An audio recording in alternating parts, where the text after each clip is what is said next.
की आज बात होने वाली है एंजल वन के मैनेजमेंट से, जिनसे बात होगी दूसरी तिमाही के नतीजों के बारे में और अब कंपनी के ग्रोथ प्लान्स क्या हैं उस पर, साथ ही नए क्लाइंट्स को लेकर कंपनी ने क्या तैयारी की है, इन सब मुद्दों पर करेंगे चर्चा। लेकिन मैनेजमेंट से बात करने से पहले कंपनी के बारे में कुछ जान लेते हैं।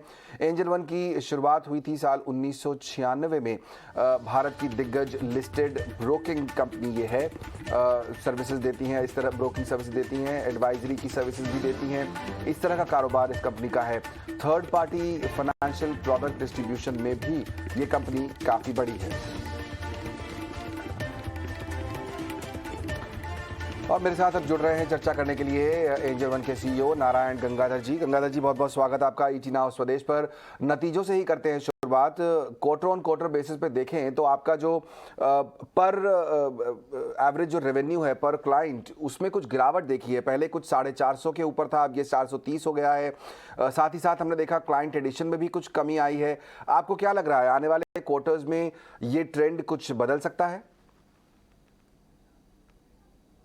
देखिए, हमारे प्लेटफॉर्म में हमने ज्यादा से ज्यादा जो फोकस है वो नई पीढ़ी के जो ग्राहकों को हमने जोड़ा है। एंड इसके कारण क्या हुआ है कि जैसे ये नई पीढ़ी के जो इन्वेस्टर्स हैं, जब ये हमारे प्लेटफॉर्म पे आते हैं, जब ये ट्रेड करने शुरू करते हैं, तो इनिशियली वो they are trying to learn the system. वो सीख रहे हैं कि प्रोडक्ट कैसे यूज करें, कौन से प्रोडक्ट्स हैं मार्केट में, कि बाजार में आपके रिस्क प्रोफाइल को कैसे एडजस्ट कर सकते हैं और उसके बेसिस पे आप कैसे ट्रेड कर सकते हैं। तो इसके कारण क्या हुआ है कि जैसे ये नई पीढ़ी के लोग जो हैं, जो ज्यादातर 25 से 30 की उम्र के बीच में हैं, इनको ट्रेड करने के लिए हमने जो एंगेजमेंट जो हमने बिल्ड किया है, उसके वजह से इनका जो एवरेज टाइम है which they take to start the trade, that is now gone a little bit longer because इनको काफी सारी चीजें सीखनी पड़ती है।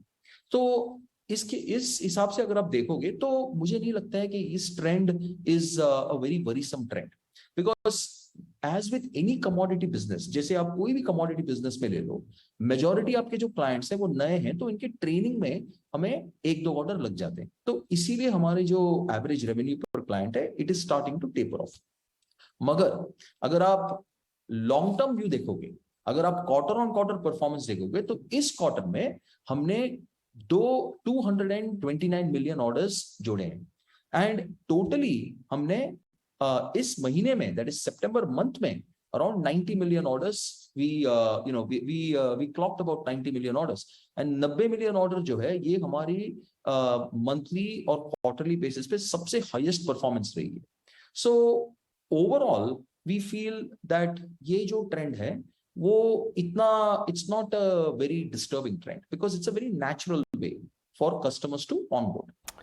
करेक्ट, बहुत बढ़िया बात आपने कही कि ये नेचुरल प्रोग्रेशन है। नेचुरल तरीके से जब कस्टमर्स आते हैं नए, तो वो कैसे बिहेव करते हैं उसका रिफ्लेक्शन दिखाई दे रहा है फिलहाल नंबर्स पर। इस समय अगर ब्रोकिंग रेवेन्यू की बात करें गंगाधर साहब, तो आपका जो है 82% जो डेटा मेरे पास है उसके हिसाब से कंट्रीब्यूशन करीब 82% कंट्रीब्यूशन एफएनओ से आ रहा है। मैं जानना चाहता हूं कि इस समय आप इसको कैसे रीड करते हैं? क्या मार्केट का सेंटिमेंट आपको दिखाई दे रहा है इस समय? दूसरे जो सेगमेंट्स हैं, चाहे वो इक्विटी है, एफएनओ है, कैश है, कमोडिटी है, उसके वॉल्यूम्स को लेकर किस तरह का आपने इस समय एक असेसमेंट किया हुआ है? देखिए, आपने जैसे हमारे रिजल्ट में देखा होगा कि आप सितंबर में जब सितंबर की जो मंथ के जो हमने डेटा रिलीज किया था, रिलीज जो किया है हमने, उसमें हमने we have clocked a average daily trading volume of 13.7 trillion rupees. Okay, and this translate to a बाजारी हिस्सेदारी ऑफ 21.6%। जो हमारे मार्केट शेयर है इक्विटी में, वो है 21.6%। एंड अगर आप एफएनओ में देखोगे तो मेजॉरिटी 21.6% एफएनओ हो गया, cash segment is 13% and commodities is at 53%। So these are very healthy numbers. ये जो है, ये काफी हेल्दी नंबर्स हैं जो हम इस क्वार्टर परफॉर्मेंस में वी हैव जो हमने नोटिस किया है। एंड लॉन्ग टर्म जो बाजार का जो माहौल है वो अभी थोड़ा कॉशियस है, बिकॉज काफी सारी चीजें जो हैं, जैसे विदेशी मुल्क में इन्फ्लेटरी प्रेशर्स काफी हाई हो चुके हैं। So tier 1 countries in the world may, because of those inflationary pressures, the market has become very cautiously optimistic, and we believe this will continue for another 3 to 6 months. 3 से 6 महीने तक यही माहौल बना रहेगा मार्केट में, ये हमारा मानना है। लेकिन इस समय जो चिंताएं भी दिख रही हैं गंगाधर साहब ग्लोबल मार्केट में, चाहे वो इन्फ्लेशन को लेकर हो या दूसरे प्राइस हाइक यहाँ पर हो रहे हैं, इंटरेस्ट रेट काफ़ी तेज़ी से बढ़ रहे हैं, न सिर्फ विदेशों में बल्कि भारत में भी। मैं ये जानना चाहता हूँ कि जो करंट मार्केट डायनेमिक्स है, इस सबको ध्यान में रखते हुए वित्त वर्ष 2023 फाइनेंशियल ईयर 23 के लिए आपने ग्रोथ के टर्म्स में कैसे जो है तैयारी कर रखी है? आपके एक्सपेक्टेशंस क्या हैं इस पूरे फाइनेंशियल ईयर से? देखिए, इंडिया में जो डीमैट और जो मार्केट की जो पेनिट्रेशन है वो बहुत ही कम है। सो अगर आप लॉन्ग टर्म व्यू लोगे, अगर आप 1-2-5 साल की बात का होराइजन लोगे, तो आप देखोगे कि यहाँ पर जो कंट्रीब्यूशन है वो बढ़ने ही वाला है। So I think India is very very well position to take on the equity space, and this is a sector that is poised for growth. So मुझे लगता है कि अगर आप अगले 3 साल 4 साल लोगे या इवन नेक्स्ट ईयर की बात करोगे, तो we feel very bullish on the environment going forward. चलिए, अच्छी बात है, आप काफी बुलिश हैं और अच्छा जो है फीलर आपकी तरफ से आ रहा है, ये अच्छी बात है। एक आखिरी सवाल और पूछना चाहूंगा मिस्टर गंगाधर, और वो ये कि इस समय आप कस्टमर का इंटरेस्ट कहाँ देख रहे हैं ज्यादा? जो नंबर्स हैं, कमोडिटी की तरफ भी इंक्लिनेशन काफी हद तक बढ़ा हुआ है, लेकिन इस समय प्रेफरेंस क्या है? क्या इक्विटी का मोमेंटम आपको लगता है अभी भी जारी रहेगा? देखिए, इक्विटी का जो मोमेंटम है that is here to stay. जैसे मैंने पहले ही कहा था कि जो इक्विटी पार्टिसिपेशन जो है वो अभी काफी लो है। It is only between 5 and 6%, 5 से 6% के बीच में है पूरा इक्विटी पेनिट्रेशन इंडिया में। तो आप अगर उस बेसिस पे, if you look at a growth country like India, और अगर आप यहां से अगर आप 1 साल 2 साल का लॉन्ग टर्म व्यू लोगे, तो we feel the equity trend is very strong. And ये जो ट्रेंड है, ये जैसे जैसे हम और भी नई पीढ़ी के ग्राहकों को जोड़ेंगे, जैसे जैसे हमारे जो निवेशक हैं, जो व्यापारी हैं, जो प्रोडक्ट्स ज्यादा यूज करेंगे, they will learn and they will get better.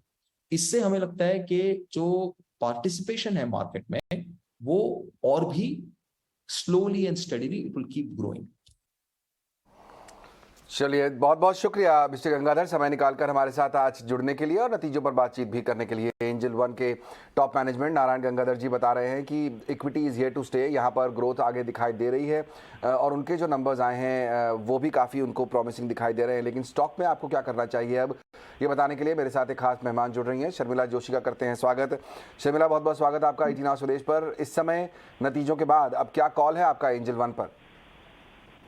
बिल्कुल, आई थिंक जैसे कि अभी हम मैनेजमेंट से बात सुन रहे थे कि जो बुलिशनेस उन्होंने दर्शाया सभी उनके जो वर्टिकल्स है उनको लेकर और इक्विटी को लेकर, आई टोटली एको दैट। तो मुझे लगता है कि इस तरह के बिजनेसेस में थोड़े डाउन आ सकते हैं कि अगर आपको मार्केट एक ऐसे जोन में दिखा या उस तरह की बात, बट ओवरऑल अगर आप लॉन्ग टर्म की हिसाब से सोचे तो और जिस तरह का पेनिट्रेशन है पूरे भारतवर्ष में सभी इन प्रोडक्ट्स को लेकर, और जहां तक ये मार्केट एक्सपैंड हो सकता है, और उनमें एंजल वन ने जिस तरह से अपने आप को पोजीशन किया है, तो इन सब चीजों को ध्यान में रखते हुए ऐसे लगता है कि अगर आप लॉन्ग टर्म इन्वेस्टर है तो आप जरूर इसमें इन्वेस्टेड रहे और फ्रेश निवेश के लिए थोड़े डिप्स पे बाय करें, बट अगर आपके पास स्टॉक है तो जरूर बने रहे।